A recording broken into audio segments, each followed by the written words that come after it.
अस्सलाम वालेकुम। मेरा नाम डॉक्टर उस्मान सईद है। मैं इंग्लैंड में रॉयल लिवरपूल यूनिवर्सिटी हॉस्पिटल में आई का कंसल्टेंट हूँ। पिछले कुछ दिनों में बहुत सारे मीडिया में सवालात उठे जिसमें बहुत सारे दोस्तों ने मुझे फ़ोन करके कहा कि भाई ये CRVO क्या है। तो बेसिकली CRVO का मतलब है सेंट्रल रेटिनल वेन ओक्लूजन।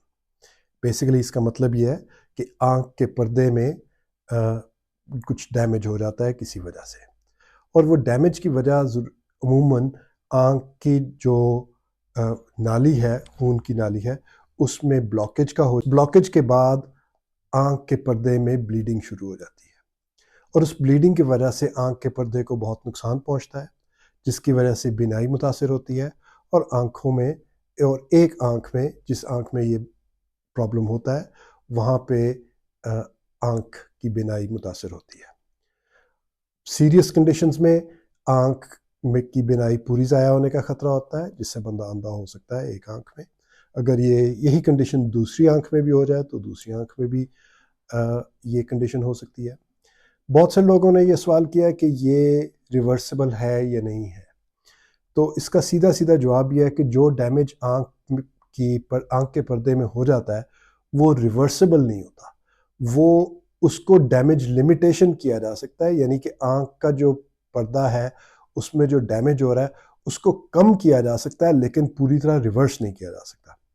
और इसकी वजह से आँख की बीनाई या आँख के पर्दे में जो डैमेज होता है उससे बीनाई या नज़र में कुछ ना कुछ फ़र्क ज़रूर पड़ता है।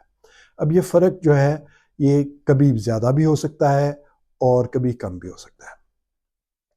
इसके लिए बहुत सारे टेस्ट कराने की ज़रूरत है, जिनमें स्पेशलाइज्ड आई टेस्ट हैं, जिनमें स्लिट लैंप एग्जामिनेशन है, आँख का प्रेशर चेक करना है, ब्लड टेस्ट्स होते हैं, और आँख के पर्दे में स्पेशलाइज्ड स्कैन जिनमें OCT स्कैन और एंजियोग्राफी स्कैन शामिल हैं, ये होते हैं। इसके अलावा आँख यूजुअली हम मरीज़ को ये कहते हैं कि आप सबसे पहले अपना blood pressure, blood sugar, cholesterol और उसके अलावा हार्ट वगैरह चेक ज़रूर कराएं, ताकि पता लग सके कि ये कंडीशन हुई क्यों। 60 साल से ऊपर के लोगों में ये कंडीशन काफ़ी कॉमन है, और जो लोग जिनको ब्लड प्रेशर है या जिनको शुगर है या जिनको हाई कोलेस्ट्रॉल है, उनमें ये ज़्यादा कि इसका इलाज जो है वो सबसे पहले तो ये है कि जो अंडरलाइंग कॉज है इसकी, यानी हाई ब्लड प्रेशर है या कोलेस्ट्रॉल है या डायबिटीज़ है, उसको सबसे पहले कंट्रोल किया जाए। उसके बाद आँख की बारी आ जाती है, जिसमें आँख की मुआयने के बाद जो उसका ट्रीटमेंट है वो इंडिविजुअलाइज्ड होता है, यानी कि हर बंदे को उसकी पर्टिकुलर फीचर्स के हिसाब से उसकी ट्रीटमेंट की जाती है। इसमें सबसे कॉमन ट्रीटमेंट जो है वो तो इंट्राविट्रियल इंजेक्शंस है, यानी आँख के अंदर इंजेक्शंस लगाए जाते हैं। ये बड़े स्पेशलाइज्ड किस्म के इंजेक्शंस हैं, जिनमें फर्स्ट जनरेशन में पहले एवास्टिन या लुसेंटिस के टीके लगाए जाते थे। उसके बाद सेकंड जनरेशन में एफ्लिबोसेप्ट के टीके लगाए जाते थे, और आजकल जो टॉप ऑफ द लाइन है वो वेबिस्मो के इंजेक्शन लगाए जाते हैं। इसके अलावा एक रेटिनल इम्प्लांट है जिसका नाम ऑजिडेक्स है, या डेक्सामेथासोन आई इम्प्लांट्स हैं, वो भी लगाए जा सकते हैं। बहुत सारे लोगों में आँख के पर्दे में डैमेज के बाद खून की कमी हो जाती है। इसे मेडिकल लैंग्वेज में रेटिनल इस्कीमिया कहते हैं। जिन लोगों को रेटिनल इस्कीमिया हो जाता है उनमें ये प्रॉब्लम भी हो सकती है कि एबनॉर्मल ब्लड वेसल्स आँख के पर्दे में भी पैदा होते हैं, और आँख के पर्दे के सामने जो पुतली है उसमें भी आ जाते हैं, और उसकी वजह से उनको रूबियोटिक ग्लाकोमा या काला मोतिया हो सकता है। अगर उन लोगों में काला मोतिया हो जाए तो आँख की बीनाई पूरी की पूरी ज़ाया हो सकती है, और उसके अलावा आँख में दर्द भी हो सकती है, जिसकी वजह से कई लोगों को आँख निकालनी पड़ जाती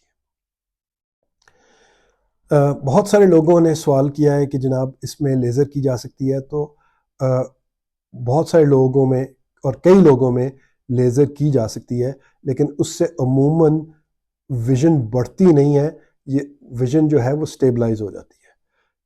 جن لوگوں میں خاص طور پہ اسکیمک ریٹنل وین اوکلوژن ہو تو ان میں sector P R P laser کیا جاتا ہے تاکہ اس سے ویژن جو ہے مزید خراب نہ ہو اور سٹیبلائز ہو جائے. یعنی جتنا نقصان آپ کو ہو چکا ہے وہ تو ہو چکا ہے، لیکن ٹریٹمنٹ کا مطلب یہ ہوتا ہے کہ آگے زیادہ نقصان نہ ہو. یہاں پہ ٹیکوں کی باری آتی ہے. ٹیکے جو ہیں وہ عموماً لانگ ٹرم ٹیکے لگائے جاتے ہیں. شروع میں ایک مہینے کے بعد ایک ٹیکہ آنکھ کے اندر لگایا جاتا ہے جس میں دیکھا جاتا ہے کہ آنکھ جو ہے وہ رسپونڈ کر رہی ہے یا نہیں. اگر آنکھ رسپونڈ کرے تو عموماً کچھ لمبے عرصے کے بعد یا ہر 2 مہینے بعد یا ہر 3 مہینے بعد مزید ٹیکے لگائے جاتے ہیں تاکہ آنکھ کی ویژن جو ہے وہ سٹیبلائز رہے. بہت سارے لوگوں کو صرف زندگی میں 3 ٹیکے لگتے ہیں اور اس کے بعد ان کی ویژن سٹیبلائز ہو جاتی ہے، لیکن بہت سارے لوگ ان کی ویژن جو ہے وہ 50 60 یا 70 انجیکشنز کے بعد بھی سٹیبل نہیں ہوتی. اور اس وجہ سے یہ بہت مشکل ہے کہ کسی کو پریڈکٹ کیا جائے کہ کسی کی ویژن جو ہے وہ 3 ٹیکوں کے بعد ٹھیک ہو جائے گی یا 10 ٹیکوں کے بعد ٹھیک ہوگی، یا کسی مریض کو 100 ٹیکے بھی لگ سکتے ہیں. تو انگلینڈ میں یا لیورپول میں جہاں ہم ٹریٹمنٹ کرتے ہیں وہاں پہ کئی لوگ ایسے خوش قسمت ہیں جن کو صرف 3 ٹیکے لگتے ہیں اور ان کی ویژن سٹیبلائز ہو جاتی ہے، اور کئی لوگ ایسے ہیں جن کو 100 ٹیکے لگنے کے باوجود ان کو مزید ٹیکے لگائے جاتے ہیں. تو یہ ایک چھوٹی سی سمری ہے یا ایک چھوٹا سا خلاصہ ہے جو سی آر وی او یا ریٹنل وین اوکلوژن کے بارے میں ہے. اس میں ایک بات یہ ہے کہ اگر کسی انسان کو سینٹرل ریٹنل وین اوکلوژن ہو تو اس میں آنکھ لال نہیں ہوتی، آنکھ ریڈ نہیں ہوتی، آنکھ کو کوئی اور مسئلہ نہیں ہوتا، آنکھ میں درد نہیں ہوتی، صرف آنکھ کی بینائی چلی جاتی ہے. اور بہت سارے لوگ ایسے آتے ہیں کہ ڈاکٹر صاحب میں آج صبح اٹھا اور نظر آنا بند ہو گیا. تو یہ ایک بہت کامن چیز ہے، اس کو اگنور نہ کریں. اگر آپ نے اس کو اگنور کیا تو بر وقت ٹریٹمنٹ نہیں ہو سکے گی، اور اگر آپ نے بر وقت ٹریٹمنٹ نہ کی تو آنکھ کے پردے کو مزید ڈیمیج ہو سکتا ہے اور اس کی وجہ سے بینائی مزید متاثر ہو سکتی ہے. اچھا جی، بہت بہت شکریہ آپ کا.